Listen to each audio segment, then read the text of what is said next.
कुछ चीज़ें ऐसे ही ख़त्म हो जाती हैं, ना फाइट होती है ना क्लियर गुड बाय। बस एक दिन नोटिस करते हो कि वो फेज़ आपकी ज़िंदगी का हिस्सा नहीं रहा। ना रीज़न मिला, ना एक्सप्लेनेशन और ना ही क्लोजर।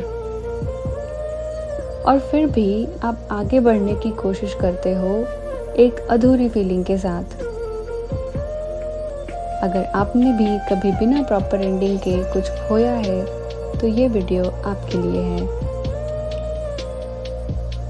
नमस्ते beautiful soul, welcome back to soul healing with Ankita. हमारे यहाँ एंडिंग्स अक्सर डिस्कस नहीं होती, चाहे रिलेशनशिप हो, जॉब हो या लाइफ की कोई इम्पोर्टेंट फेज। बस कह दिया जाता है, छोड़ दो, आगे बढ़ो, अब क्या फ़ायदा सोच के। पर जब बात नहीं होती तो इमोशन कहीं जाती नहीं, बस अंदर रह जाती है। इसीलिए कुछ फेजेस फिजिकली ख़त्म हो जाते हैं पर इमोशनली नहीं होते।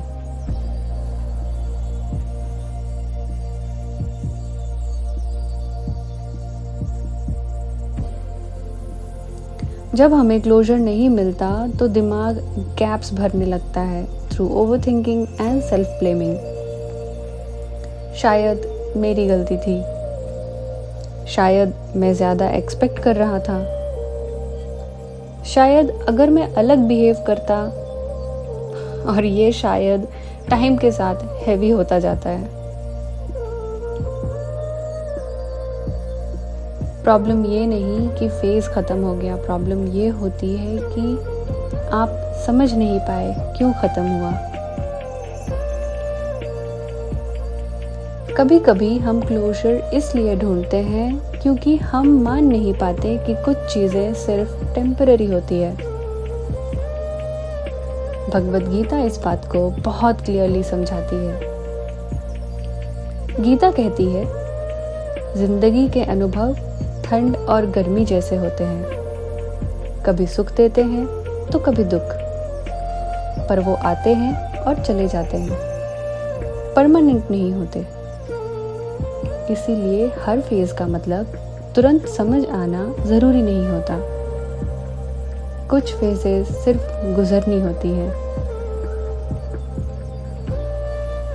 इस वीडियो का मतलब ये नहीं कि आप बस एक्सेप्ट करके चुप हो जाओ। इसका मतलब ये भी नहीं कि आप जवाब मांग कर गलत कर रहे हो।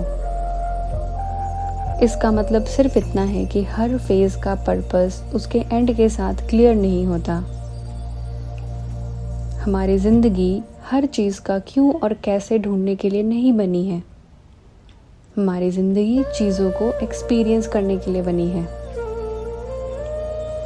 लाइफ के कुछ फेजेस सिर्फ हमें कुछ सिखाने आते हैं, और जैसे ही हम वो लेसन सीख लेते हैं, वो सिचुएशन धीरे धीरे बिना शोर मचाए हमारी ज़िंदगी से निकल जाती है।